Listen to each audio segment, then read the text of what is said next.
নমস্কার, সকল ভক্ত বন্ধুদের সুপ্রভাত জানাই। বেদান্ত দর্শন ফেসবুক পেজে আমাদের যেরকম নিয়মিত গীতা অনুধ্যান হয় শনি মঙ্গলবার এবং একাদশী পুণ্যতিথিতে, আজকে মঙ্গলবার। আজকে আমরা গীতা অনুধ্যানের দশম পর্বে আছি, কিন্তু এখনো আমরা মূল গীতায় প্রবেশ করিনি। আমরা শুনছি স্বামী রঙ্গনাথানন্দজি মহারাজের ভগবত গীতা ও বিশ্বজনীন বার্তা এই বইটি থেকে, এবং এখানে মহারাজজি বিশেষভাবে ভূমিকাটি পড়বার জন্য আমাদের নির্দেশ দিয়েছেন। তো আজকে আমরা সেখানে মোটামুটি আশা করছি শেষ পর্যায়ে পৌঁছে গেছি। শুভ সকাল বিলাসপুরের দিদি, আর সকল ভক্ত বন্ধুদের সুপ্রভাত জানাই, শুভেচ্ছা জানাই। আর ঠাকুর মায়ের শ্রীচরণে, শ্রী গুরুদেবের শ্রীচরণে সাষ্টাঙ্গ প্রণাম নিবেদন করে আমরা শুরু করছি আজকের প্রসঙ্গ। স্বামী রঙ্গনাথানন্দজি মহারাজের শ্রীচরণে সাষ্টাঙ্গ প্রণাম নিবেদন করি। শুভ সকাল নিবেদিতা, ভারতীদি, শুভ সকাল। আমরা স্বামী বিবেকানন্দের রাজযোগের ওপর এক বক্তৃতায় বেদান্তের একটি সংক্ষিপ্ত বিবৃতি পাই। সেখানে তিনি বলছেন, আত্মা মাত্রেই অব্যক্ত ব্রহ্ম। বাহ্য ও অন্তঃপ্রকৃতি বশীভূত করে আত্মার এই ব্রহ্মভাব ব্যক্ত করাই জীবনের চরম লক্ষ্য।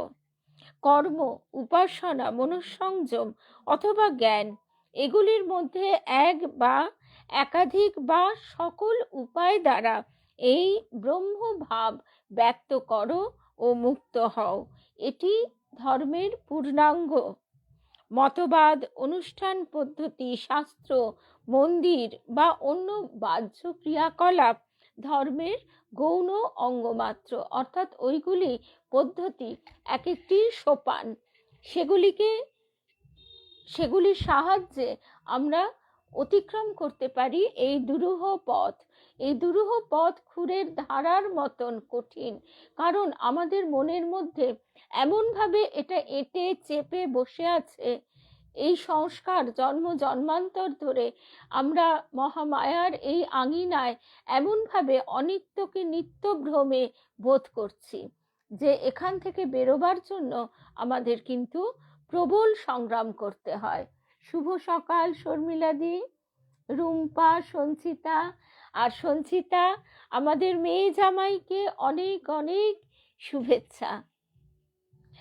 এইসব ছেলে মেয়েদের দেখলে এটাই মনে হয় যে স্বামীজি বলেছিলেন গার্গী, মৈত্রেয়ী, এদের থেকেও আরো উচ্চ গুণ সম্পন্না নারীর আগমন ঘটবে। কথাটা আমাদের ওই বিশ্বাস হতে চায় না, কিন্তু বা বর্তমান পরিস্থিতি দেখলে, কিন্তু আমরা যদি একটু বিচক্ষণতার সঙ্গে, সংবেদনশীলতার সঙ্গে চিন্তা করি, এরা যেমন বাইরের জগতে, অর্থাৎ যাকে গীতায় অভ্যুদয় বলা হয়েছে, সেই অভ্যুদয়ের পথেও এরা যেমন প্রগতিশীল, তেমনি একইভাবে এরা নিঃশ্রেয়স, অর্থাৎ সেই মূল আমাদের যে আদি ব্রহ্ম, তার প্রতিও তাদের আকুলতা, আকাঙ্ক্ষা প্রাণে জেগেছে। আমাদের গুরুদেব বলতেন, প্রাণে এই ইচ্ছা জাগাটাই হচ্ছে তার কৃপার প্রথম রশ্মি। প্রথম রশ্মি তোমার প্রাণে এই ইচ্ছার জাগরণ, অঙ্কুরোদ্গম হলো, এরপর তা আস্তে আস্তে আরো বিকশিত হবে। তো এদের জন্য তাই দেখে মনে হয় যে ঠাকুরের কথা আমরা এখন যদি একটু অনুভবের দৃষ্টি দিয়ে দেখি, আমরা কিন্তু প্রত্যক্ষ করতে পারি। পূর্ণিমা, কালকে পাঠ খুঁজে পাওনি? কাল তো রবিবার ছিল, কাল তো আমার ছুটি। এই তো পারমিতা। আর ওরে বাবারে, কতদিন! একদম সঞ্চিতা, রুমাদি। আর শনিবার বরং পাঠ হয়নি, তার কারণ শনিবার আমার শরীরটা খুব খারাপ ছিল।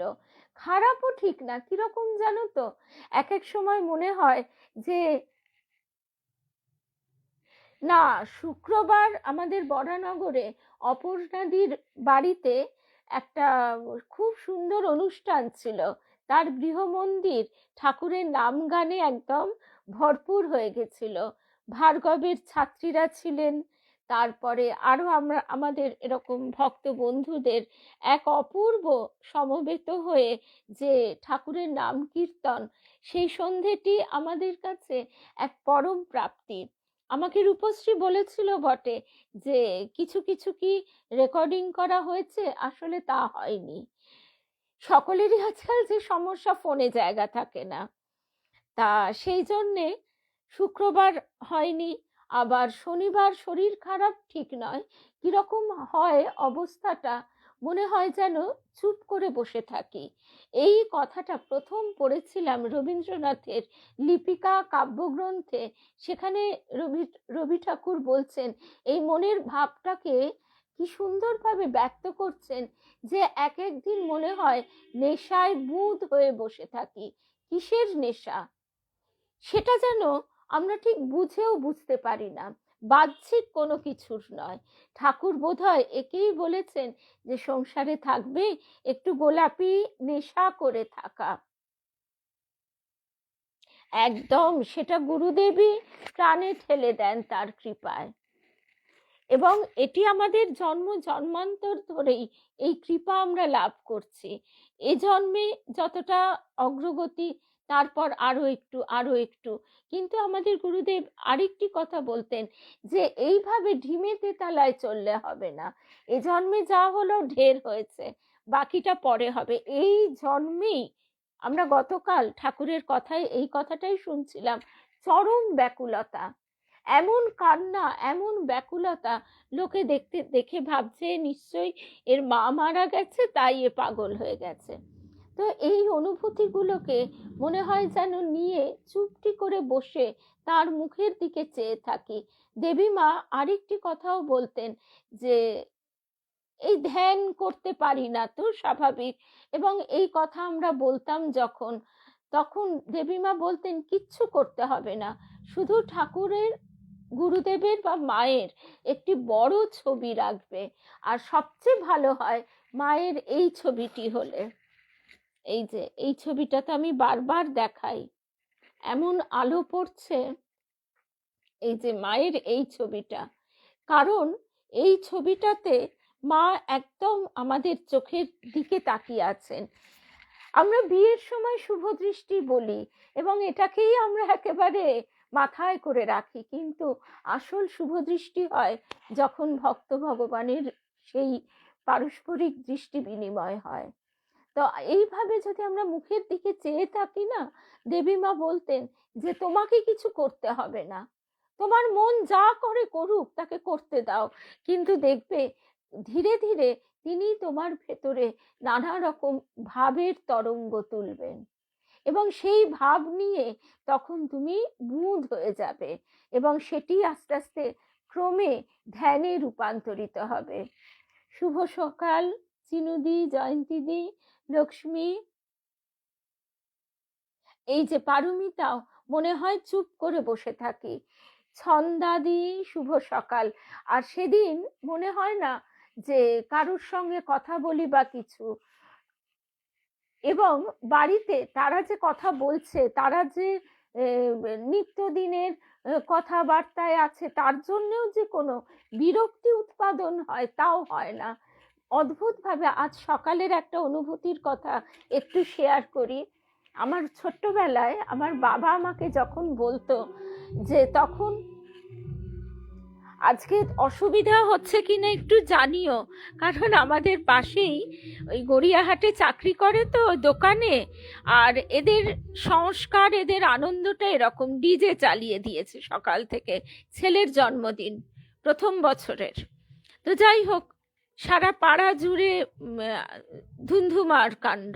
তা যাই হোক, যেটা বলছিলাম, তা আমার তখন, আমি অনেক ছোট, স্কুলেও যাই না, তখন আমার বাবা এই পৃথিবীটা ঘুরছে, সূর্য, পৃথিবী, এই সব সূর্যের চারিদিকে পৃথিবী ঘুরছে, এইসব গল্প করতো।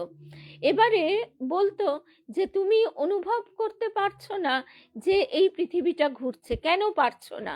এই বিরাটের মধ্যে তোমার এতটুকু ক্ষুদ্রতম একটা বিন্দু রূপে তুমি অবস্থান করছো, এই বিশাল ঘূর্ণনটা তাই তুমি অনুভব করতে পারছো না। আজকে সকালবেলা চুপ করে বসে বসে ভাবছিলাম যে এক বিরাট স্রোতে, কালো স্রোতে আমরা কিভাবে ভেসে চলেছি। এখানে পাপ পুণ্য ভালো মন্দ কিচ্ছু নেই, এক অপূর্ব ছন্দে এই ঢেউ যেন উঠছে আবার পড়ছে।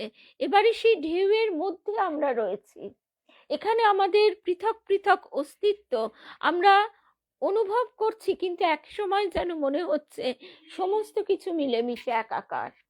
কিন্তু পর মুহূর্তেই আবার মনে হচ্ছে এই গতিটা আমরা অনুভব করতে পারছি না, ঠিক যেভাবে এই পৃথিবীর ঘূর্ণনটা আমরা অনুভব করতে পারি না, ঠিক সেইভাবে এই কালো চক্রকেও আমরা অনুভব করতে পারি না, এই সময়কে।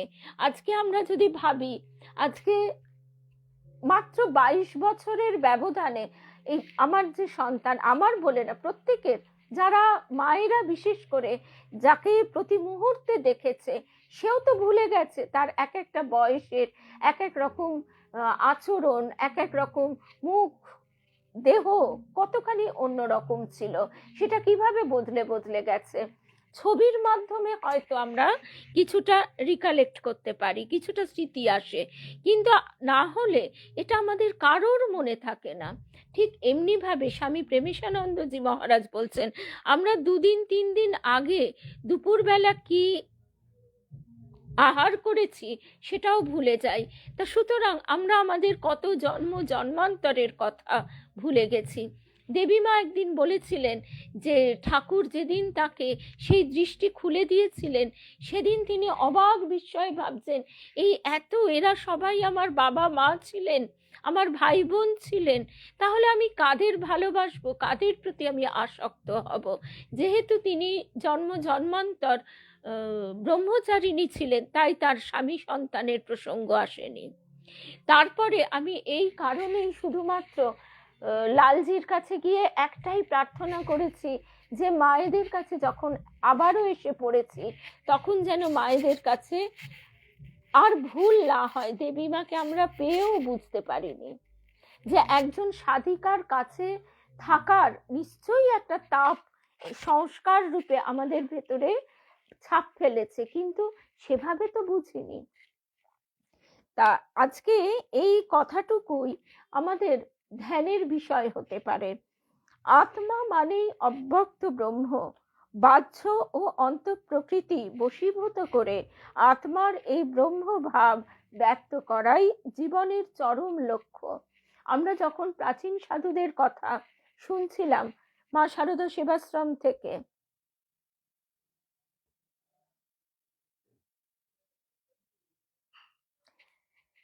দেখেছো তো এই যে অনুভূতিটা, এই অনুভূতিটা আমাদের কেন এরকম হচ্ছে, একরকম ভাবে চলছে, তার একটাই কারণ, আমরা সবাই এই শ্রী রামকৃষ্ণ জ্যোতির মধ্যে দিয়ে চলছি। এই শ্রী রামকৃষ্ণ জ্যোতি আমাদের ভিতরে প্রবেশ করে আমাদের এই বোধে উত্তীর্ণ করছে। আরো ভালো লাগে যখন একটু একটু বোধগুলো আমরা নিজেদের ভেতর আসার পর বইয়ে পড়তে পারি কোনো সাধু মহারাজের কথায়। যেমন এটাও খুব, আজকে যেহেতু এখানে এরকম ধুমধুমার আওয়াজ হচ্ছে, সেই জন্য এই ডিজে বাজলে, শুভ সকাল সাহানা, বন্ধি বন্ধি, তোমার সঙ্গে আমার কথা আছে। খুব সুন্দরভাবে একটা অপূর্ব বিয়ে বাড়ি আমরা দেখেছি বাংলাদেশে। তো তারপর যে কথায় ছিলাম, সেখানে স্বামী পরমানন্দ, তার একটি কথা শুনে কালকে চমৎকৃত হয়েছে। এই এই যে আওয়াজ, নানান রকমের নাদ ব্রহ্ম, তো এই আওয়াজগুলি একজন এসে বলছে যে গুরুদেব, আমাদের বাড়ির কাছে এরকম নিত্য নানান রকমের অশান্তি ক্লাব আছে একটা, এই সব শব্দে আমরা খুব কষ্ট বোধ করি। তখন গুরু গুরুদেব মানে স্বামী পরমানন্দ জিজ্ঞাসা করছেন যে আওয়াজটা তোমার কেমন লাগে? বলছে আওয়াজটা খারাপ লাগে না, ভালোই লাগে, কিন্তু যখন অত্যধিক হয় তখন আর সহ্যের বাইরে চলে যায়। তো তখন বলছেন কোথায় ভালো লাগে, সেই উত্তর উনি দিতে পারছেন না সেই মহিলাটি। তারপরে স্বামী পরমানন্দ ব্যাখ্যা করছেন যে সেটি আমাদের মূলাধারে ধাক্কা মারে, অর্থাৎ আমাদের একেবারে যেখান থেকে আমাদের এই সৃষ্টির কাজটি ঘটে সেই চক্রে। অর্থাৎ এই ধরনের উদাহরণ তিনি আবারও দিচ্ছেন যে এই যে মাইকেল জ্যাকসন, তার যে নৃত্যের ভঙ্গি, সেখানেও আমরা দেখতে পাচ্ছি যে তার ভঙ্গিটি কি কোন ভাবের সঙ্গে যুক্ত সেটা আমরা বুঝতে পারি। এইভাবে তিনি ব্যাখ্যা করছেন। অর্থাৎ এই শব্দের দ্বারা সেটা ঋষিরা জানতেন যে কারণে এই ওঙ্কার, ওঙ্কার, প্রণব, অ উ ম, এই শব্দের দ্বারা আমরা কিভাবে আমাদের শক্তিকে জাগ্রত করতে পারি সেই শিক্ষা তারা দিয়েছেন। এবং শুধু তাই নয়, এই শব্দের দ্বারা আজকে যে চিকিৎসা অর্থাৎ সঙ্গীতের দ্বারা তার যে একটা অদ্ভুত পরিবর্তন হয় স্নায়ু কেন্দ্রে, সে কথা আজকে স্বীকৃত। এবং এইভাবে বহু অসুখের অনেক সুন্দর প্রগতি ঘটছে, মানে অসুখ সেরে যাবার অনেক সুন্দর প্রগতি ঘটছে। মানে সেটা তারা আস্তে আস্তে সুরাহার পথে নিয়ে যেতে পারছে। আবার এই শব্দ দ্বারাই কাউকে শুধু পাগল করে দেওয়া যায় তাই নয়, তাকে মেরেও ফেলা যায়। তাছাড়াও আমরা সুপারসনিক সাউন্ড ইত্যাদির কথাগুলির সঙ্গেও পরিচিত, অর্থাৎ যা আমাদের এই কর্ণ শ্রবণেন্দ্রিয় যার থেকে কম্পাঙ্ক হলে শুনতে পায় না, আবার অধিক হলেও শুনতে পায় না, যে কারণে বলা হয় ভগবান তিনি পিঁপড়ের পায়ের নুপুরের ধ্বনিও শুনতে পান। সুতরাং এই যে শব্দ ব্রহ্ম, মন্ত্র জপ করা মানে সেই মন্ত্রের জাগরণ ঘটে, জপ করতে করতে মন্ত্রের জাগরণ ঘটে, তারপর সেই মন্ত্রের দর্শন হয়, অর্থাৎ সেই মন্ত্রের ভেতর বীজের ভিতরে কি আছে, আস্তে আস্তে সেই মন্ত্রই আমাদের, নামই আমাদের এগিয়ে নিয়ে চলে। এই কথা বলছেন স্বামী পরমানন্দ। তো এইবারে যে কথায় আমরা ছিলাম, আজকে চেষ্টা করি যে আমাদের ভূমিকাটি সম্পূর্ণ করবার। সভ্যতা সমূহের অবক্ষয় প্রক্রিয়াকেই শঙ্করাচার্য তার মনোবৈজ্ঞানিক চর্চায় ঠিক ঠিক তুলে ধরেছেন। অনুষ্ঠা তৃণাং কামোদ্ভাবাৎ হিয়মান বিবেক বিজ্ঞান হেতুকেনা, ভাবটি অত্যন্ত সহজ সংস্কৃতে প্রকাশ করেছেন। যখন দেখা যায় নাগরিকদের মধ্যে অনুষ্ঠা তৃণাং অত্যধিক কাম অর্থাৎ কামনার উদ্ভব ঘটে, কাম যখন একটি স্তরের ওপরে চলে যায়, অর্থাৎ শুধু দৈহিক নয়, যে কোনো রকমের কামনা, ভোগ করবার প্রবল ইচ্ছা, তীব্র ইচ্ছা, এবং আমরা ক্রমশ ভাবতে থাকি নিজেদের স্ট্যাটাস, নিজেদেরকে কতখানি লোকের কাছে প্রেজেন্টেবল করবার জন্য যত আমি অর্থ সম্পদ ইত্যাদি দেখাতে পারবো ততই আমার বোধহয় উন্নতি ঘটবে। তখন কি হয়? তখন সমাজে নানা দোষ দেখা দেয় এবং বিবেক ও বিজ্ঞান তার অধোগতি শুরু হয়, ধর্ম পরাভূত হয়, অভিভূয় মানে ধর্মে, এবং তখন অধর্ম বাড়ে, প্রবর্ধমানে চা অধর্মে। প্রায় সব সমাজেই পরবর্তীকালে এই অবস্থা দেখা যায়, যদিও তারা সবাই শুরু করে ভালোভাবে। পাশ্চাত্যের বিভিন্ন চিন্তাবিদদের লেখায়, যেমন স্পেংলার, যার উল্লেখ আমরা আগেই শুনেছি, এমনকি আর্নল্ড টয়েনবির লেখাতেও এই ভাবনাটি ঘুরে ফিরে আসে। সেটি এই যে সংস্কৃতি হলো মানব সমাজের প্রগতিশীল দিক, অর্থাৎ সংস্কৃতি নিজের মানসিক উন্নতি, নিজের ক্রিয়েটিভিটি, সৃষ্টিশীলতা, এটাই তো সংস্কৃতি। আর সেটি দুর্বল হয়ে গেলে সভ্যতার অধঃপতন শুরু হয়। সভ্যতা নিজেই পতনের ইঙ্গিত বহন করে। এই কথাটিও খুব অনুধাবনযোগ্য যে সভ্যতা নিজেই পতনের ইঙ্গিত বহন করে, আর সংস্কৃতি হলো উন্নতির লক্ষণ। প্লেন লিভিং, হাই থিঙ্কিং, এই কথাগুলো আমরা ছোটবেলায় শুনতাম, কিন্তু আজকে আমাদের চিন্তাধারাটা বহুলাংশে যেন পরিবর্তিত হয়ে যাচ্ছে। এখন আমাদের সবসময় নিজেদেরকে একটা অতিরঞ্জিত অবস্থায় নিয়ে যাওয়ার একটা প্রবল প্রচেষ্টা। তাতে কি হয়? তাতে দৈনন্দিন জীবনে অনেক আরাম, আরো সুখ, এই একটা মনোভাব পেতে শুরু করি আমরা। জীবনে আরো যান্ত্রিক সুবিধা পাই, আর তখন ইন্দ্রিয় তন্ত্র উদ্দীপিত হয়ে ওঠে। মানে সুখ ভোগ করতে করতে আরো সুখের আকাঙ্ক্ষায় আমরা উৎসাহী হয়ে উঠি। চাহিদা বাড়ে এবং সভ্যতার পতন শুরু হয়। খুব সামান্য কথা আমার মায়ের মুখে শুনতাম, আমার দিদিমা, তার মা, এরা বলেন ওরকম আয়না দেখবে না, সবসময় ওরকম মুখ দেখা, আয়না দেখা, এটা ভালো নয়। কেন ভালো নয়, কি বৃত্তান্ত, সেটা হয়তো তারা ব্যাখ্যা করতে পারতেন না, কিন্তু এটা সত্যিই খারাপ। কারণ এতে আমাদের নিজেদের দেহ সম্পর্কে অনেক বেশি আসক্তি জন্মায়, এবং আমরা নিজেকে আরো লোকের কাছে দ্রষ্টব্য করে তোলবার জন্য প্রাণপাত শুরু করে দিই। নিজেদের মনের বিকাশ না ঘটিয়ে শুধু রূপের বিকাশ ঘটাবার জন্য অধিক সচেতন হই। একে এই চাহিদা বাড়ে এবং সভ্যতার পতন শুরু হয়।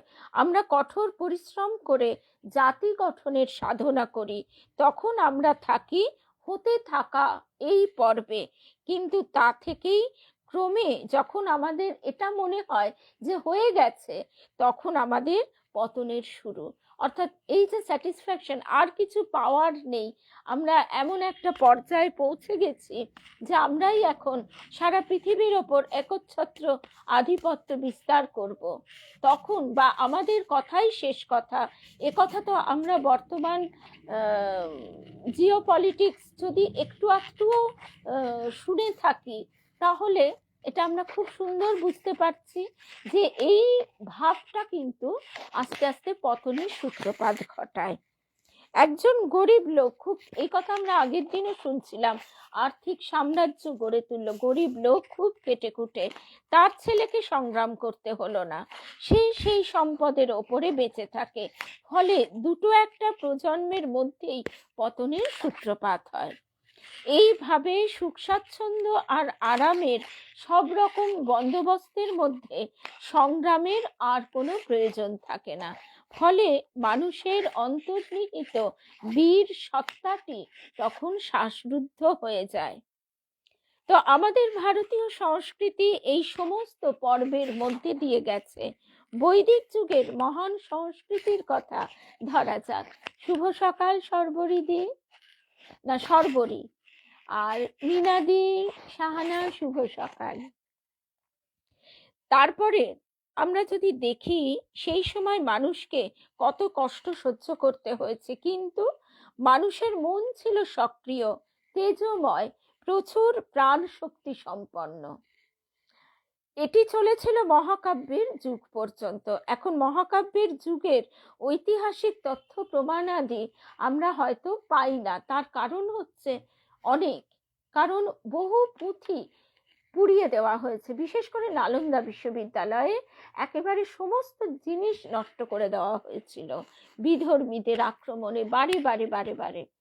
আর তাছাড়া তখন এখনকার মতো যেহেতু পুঁথি এত বেশি প্রকাশ করা যেত না, হাতে লেখার ব্যবস্থা ছিল, সেই কারণে আরো একটা ব্যাপার ছিল, তখন মানুষের মধ্যে এই যে শক্তিগুলো আজকে চাপা পড়ে গেছে। যেমন আগে, বেশি দিন আগের কথা নয়, মানুষ যতটা হাঁটতে পারত আজকে আমরা সেটা ভাবতে পারি না। তেমনি মানুষের স্মৃতিশক্তি ছিল প্রবল, বহু মানুষই তখন শ্রুতিধর ছিলেন। যেমন আমার বাবার দিদিমাকেই দেখেছি, 90 পেরিয়েও তিনি অনর্গল মেঘনাদ বধ কাব্য, রামায়ণ, মহাভারত সমস্ত বলে যেতেন। এই যে ব্যাপারগুলি, এই ব্যাপারগুলি চর্চার অভাবে আস্তে আস্তে বিনষ্ট হয়ে যায়। সে বিনষ্টটা একবারেই কি হয়, একটা মানুষের একটা পরিবারের ক্ষেত্রে হয়তো এক এক প্রজন্মে হয়, সেটা একটা জাতির ক্ষেত্রে আরো দীর্ঘ সময় ধরে হয়। ভারতবর্ষের মানুষের মন অধঃপাতের কত নিচু স্তরে নেমে গিয়েছিল সে সময়কার সাহিত্য পড়লে আমরা বুঝতে পারি। জাতি হিসেবে আমরা অর্ধমৃত হয়ে গিয়েছিলাম। এই অবস্থার মধ্যে থেকে এলো প্রচন্ড এক জাগরণ, এলো নতুন উদ্যোগ ও বিকাশ। সেসব কি করে ঘটলো? কেবল যে একজন মহান আধ্যাত্মিক আচার্য দৃশ্যপটে আবির্ভূত হয়ে মানুষকে উন্নীত করেন তা নয়, কখনো কখনো ভাবের আন্তঃসাংস্কৃতিক আদান প্রদানও ঘটে থাকে। পাশ্চাত্য সংস্কৃতি আমাদের বহু অজ্ঞতাপ্রসূত ধারণা নষ্ট করার কাজে সহায়তা করেছিল। এই কারণে বলা হয় যে ব্রিটিশ শাসনের ফলে আমরা এক ধাক্কায় অনেক আঘাতও যেমন আমাদের সহ্য করতে হয়েছে, চরম আঘাত আমরা ভাবতেও পারি না, ভাবিও না। ওই আরামপ্রিয়তার কারণে যে মাস্টারদা সূর্য সেন, তাকে থেতো করা হয়েছে, তার দাঁত, তার নখ, এগুলো থেতো করা হয়েছে, এসব কথা আমরা ভাবতে চাইও না। কারণ আমরা আমাদের শুধু আত্মকেন্দ্রিক সুখের বলয়টির মধ্যে বাস করি এবং সেটুকুই আমরা চাই। তো এই প্রচন্ড কষ্টের ধাক্কাতে কিন্তু আমরা একসঙ্গে অনেকটা পথও অতিক্রম করে গেছি তাদের সঙ্গে আদান প্রদানে। এবং এইরকম কঠিন অবস্থায় আমরা সেই যুগের সামাজিক অবস্থা, ছোট ছোট কচি মেয়েদের বিয়ে দেওয়া হচ্ছে, 12 বছরের সন্তান হচ্ছে, ইত্যাদি ইত্যাদি।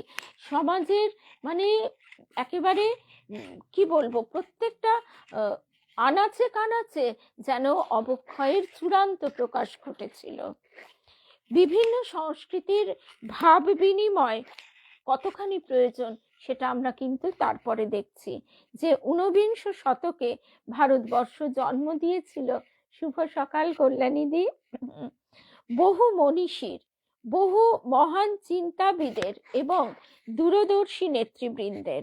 রাজা রামমোহন রায় থেকে শুরু করে সে ধারা চূড়ান্ত পর্যায়ে বিকাশ লাভ করে তার রূপ নিয়েছে স্বামী বিবেকানন্দ প্রবর্তিত শক্তিশালী সৃজনী সমন্বয়ী এক আন্দোলনের। স্বামী বিবেকানন্দকে দিয়ে শুরু করে ঊনবিংশ শতকের ইতিহাস অধ্যয়ন করলে দেখা যায় এই জাগরণের ফলে অর্জিত হয়েছিল অসামান্য এক পরিপূর্ণতা ও বিশাল এক সম্ভাবনা, কেবল জাতীয় স্তরে নয়, আন্তর্জাতিক ক্ষেত্রেও।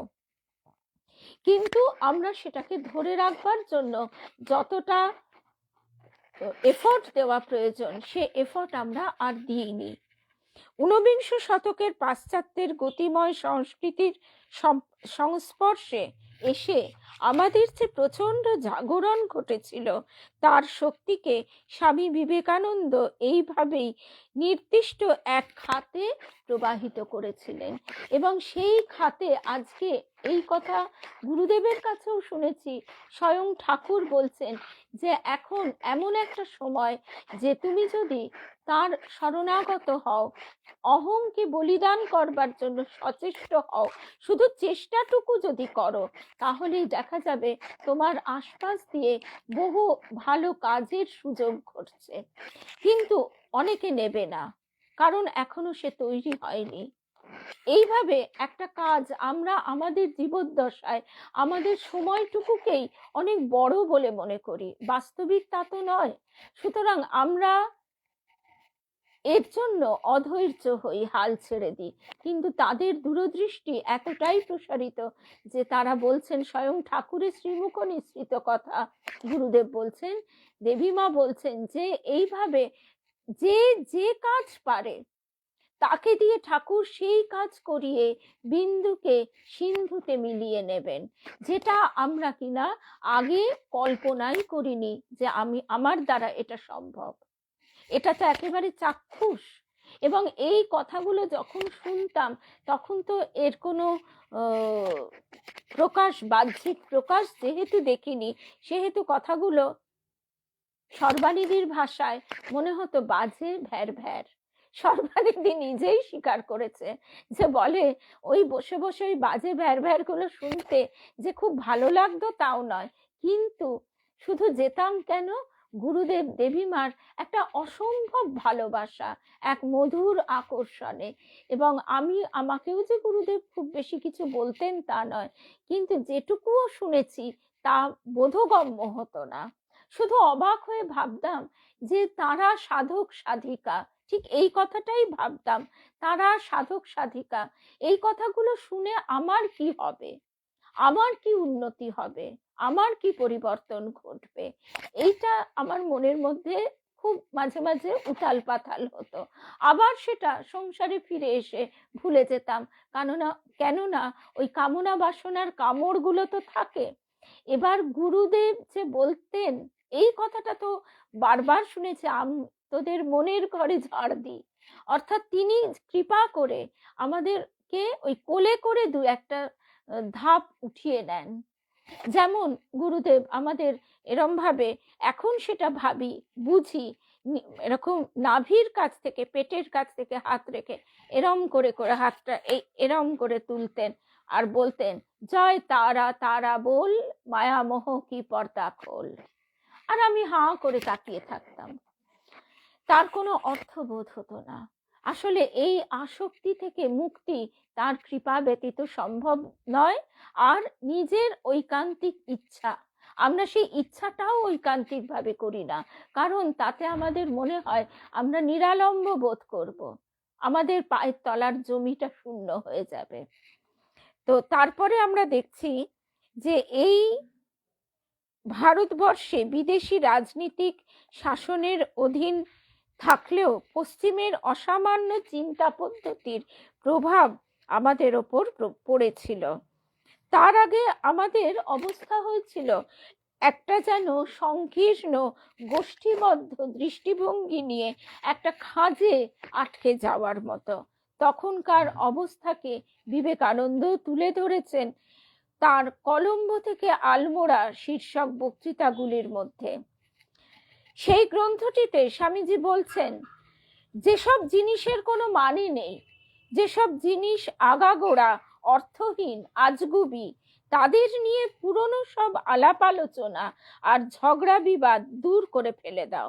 ভেবে দেখো বিগত 600-700 বছরের অবক্ষয়ের কথা, যখন বছরের পর বছর ধরে শয়ে শয়ে বয়স্ক মানুষ মিলে আলোচনা করেছে জলের গ্লাস ডান হাত দিয়ে ধরে খাবো না বাঁ হাত দিয়ে, হাত ধোবো 3 বার না 4 বার, কুলকুচি করবো 5 বার না 6 বার, এই সব নিয়ে, এই ধরনের অতি গুরুত্বপূর্ণ প্রশ্ন নিয়ে আলোচনা করে এবং তার উপর জ্ঞান সমৃদ্ধ দর্শন রচনা করে যারা জীবন কাটিয়ে দেয়, তাদের কাছ থেকে আমরা কি বা আশা করতে পারি?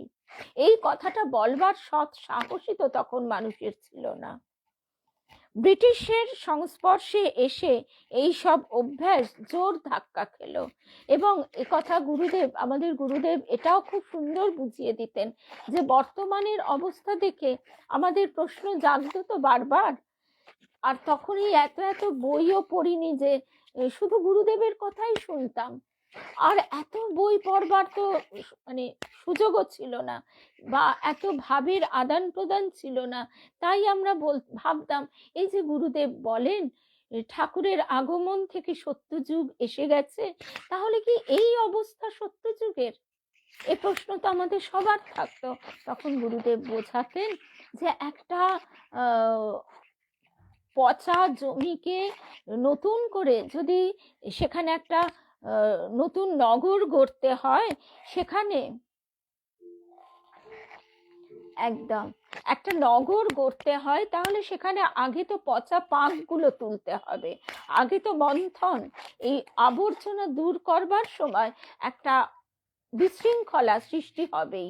এবং এই সময়টাই হচ্ছে তাই যুগ সন্ধিক্ষণ। প্রাচীন পণ্ডিতের সন্তানের পক্ষে হয়ে ওঠা সম্ভব হয়েছিল নোবেল বিজয়ী সিভি রামন। মানুষ আরো একবার নতুন করে ভাবতে বাধ্য হয়েছিল, তার এইসব অভ্যাসগুলি ধাক্কা খেয়েছিল। একেই বলে নবজাগরণ, মানুষের মধ্যে নতুন প্রাণের সঞ্চার। তারপরে এখনো তো আমরা দেখছি কত অশান্তি, ব্যাপক দুর্নীতি, হিংসা। তাতে এটাও প্রমাণিত হয়, কি অদ্ভুত ব্যাখ্যা স্বামী রঙ্গনাথানন্দজি মহারাজ করছেন, খুব সুন্দর কথা, যে তাতে এটাও প্রমাণিত হয় যে মানুষের মধ্যে আছে শক্তি, আর সেটা একটা সম্পদ। একটা ডাকাতি করতে গেলেও শক্তি এবং সাহসের প্রয়োজন, যেটা কিন্তু আমাদের নেই। অর্থাৎ তার মধ্যে তমভাবের প্রাবল্য, অবস্থা বদলানো যেতে পারে, অর্থাৎ শক্তিকে চ্যানেলাইজ করা যেতে পারে। হিংসা ও অপরাধ নিয়ে তারা উদ্বিগ্ন নন। তম থেকে রজতে উত্তরণ সত্যিকারের এক উন্নতি।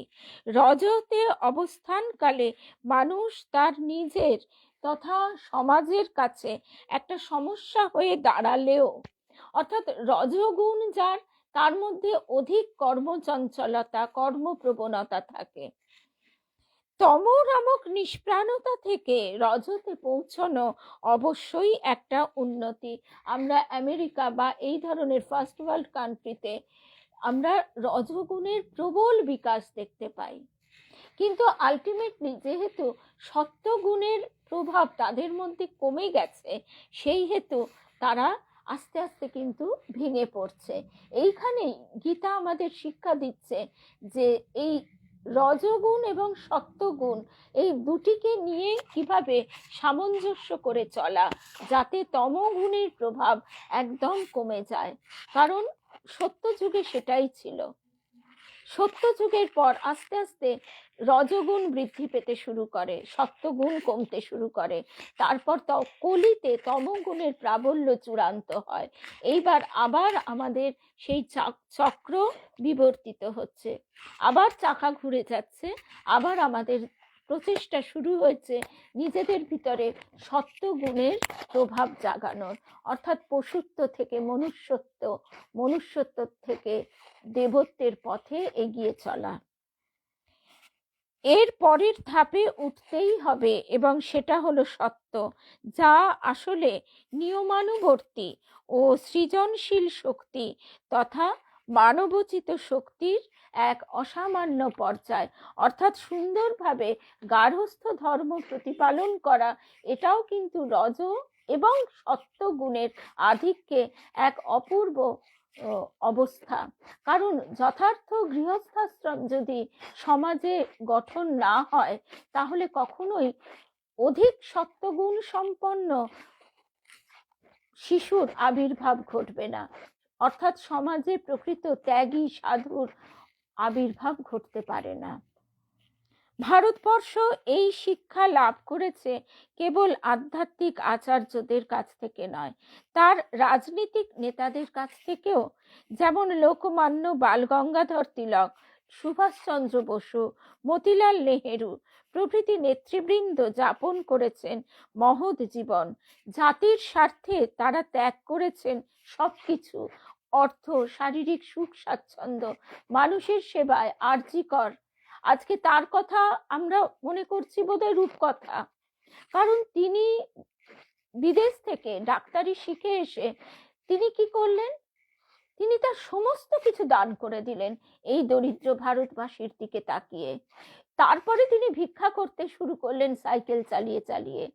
তার বাড়ি ঘর দোর সমস্ত, এবং যেখানে উৎসব অনুষ্ঠান হতো সেখানে তিনি তাদের বেঁচে যাওয়া খাবার চেয়ে আনতেন। আমরা ভাবতেও পারি না। আমরা সেখানে ভাবি কি করে আমার স্ট্যাটাসটাকে আরেকটু বাড়ানো যেতে পারে। তারপরে আমরা যদি চিত্তরঞ্জন তার কথা ভাবি, চিত্তরঞ্জনের পিতা একজন দরিদ্র মানুষ ছিলেন, কিন্তু চিত্তরঞ্জন আইন পড়েছিলেন, আইন ব্যবসা থেকে তার ভালো রোজগারও ছিল। তার বাবা যখন দেউলিয়া হয়ে মৃত্যুবরণ করেন, চিত্তরঞ্জন তার রোজগারের অর্থ দিয়ে প্রথমেই সব ঋণ পরিশোধ করে তার মৃত পিতার নাম দেউলিয়া তালিকা থেকে অপসারণের ব্যবস্থা করেন। এই কাজের মধ্যে দিয়ে আমরা পাই তার মানব মনের মহত্বের পরিচয়। পিতা মৃত, অতএব চিত্তরঞ্জন বাবার সব ঋণ অস্বীকার করতে পারতেন, কিন্তু তার কাছে টাকার চেয়েও মূল্যবান ছিল সম্মান। আজকে আমরা সেই বোধটা বহু ক্ষেত্রে হারিয়ে ফেলি। আজ আমরা এই পরের লাইনটাতেই স্বামী রঙ্গনাথানন্দজি মহারাজ লিখছেন, আজ আমরা সেই চরিত্র হারিয়েছি। আমরা পাশ্চাত্যের নকল করতে গিয়ে মনে করছি টাকাই সব, সম্মানের, নৈতিকতার কোনো গুরুত্ব নেই। আমরা তাই টাকা চুরি করা, অনৈতিক কাজকর্ম করা থেকে শুরু করে সমাজের রন্ধ্রে রন্ধ্রে এইসব ঘটনা দেখতে পাচ্ছি। এইসব মহান ব্যক্তি আমাদের জাতীয় শক্তিকে সঠিক পথে পরিচালনা করে ভারতবর্ষকে দান করেছেন এক নতুন জীবন। আজকে আমরা এই কথায় উদ্বুদ্ধ হচ্ছি, শুধু নিজেরা উদ্বুদ্ধ হলেই হবে না, নিজেরা সেটা যেন পালন করি এবং সন্তানের সামনে সেটাই যেন আদর্শ হয়। গান্ধীজি বেলুড়ে রামকৃষ্ণ মঠ দর্শনে যান এবং সেখানে সমবেত ঘরোয়া একদল মানুষের উদ্দেশ্যে গান্ধীজি বলেছিলেন, তিনি বেলুড় মঠে এসেছেন সত্যাগ্রহ প্রচার করতে নয়, এসেছেন বিবেকানন্দ যেখানে বাস করতেন সেই স্থান থেকে অনুপ্রেরণা লাভ করতে, যাতে তিনি তার জাতিকে আরো উপযুক্ত রূপে ভালোবাসতে পারেন।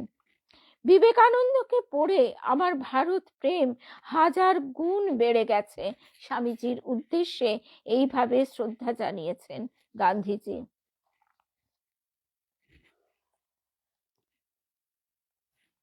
আরো বেশ খানিকটা আছে, আমাদের শেষ আজকে হবে না।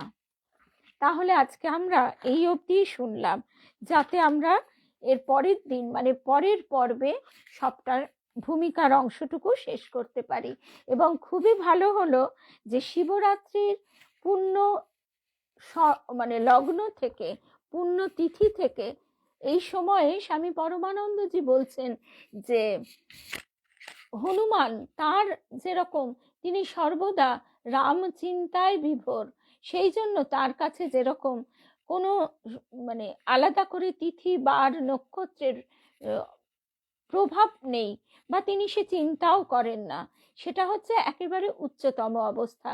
যে কথা আমাদের গুরুদেবও, তারও একটি অপূর্ব কথা আমাদের মানে গুরুদেবের বাড়িতে ওইটি লেখা আছে যে কিচ্ছু ভাববার দরকার নেই, তিথি বার নক্ষত্র, যে শিব দশায় জন্ম আমার, তিনি বলছেন ওই কোন দশা কোন নক্ষত্র কোনো কিচ্ছু না। তা এই ভাবটি আমরা যেন গ্রহণ করতে লালন করতে পারি। তবুও আমরা তো সেই পর্যায়ে পৌঁছইনি, সেই জন্য আমরা চেষ্টা করি একটু একটু করে নিজেদের গঠন করবার। তো শিব হচ্ছেন জ্ঞান স্বরূপ। এই সময় থেকেই আমাদের গীতা অনুধ্যানে একেবারে প্রথম পর্যায়ে প্রবেশ করা হচ্ছে। আর শুক্রবার একাদশী, সুতরাং শুক্রবার আমরা আবার গীতা অনুধ্যান শুনব, ভূমিকা সম্পূর্ণ হবে। তারপর শনিবার মধুবার, সেই দিন আমরা প্রবেশ করব রবিবার শিবরাত্রি। সুতরাং আমাদের সকলের মন, চিন্তা, ভাবনা সব যেন ঊর্ধ্বগামী হয়। জয় রামকৃষ্ণ, জয় রামকৃষ্ণ, জয় রাম।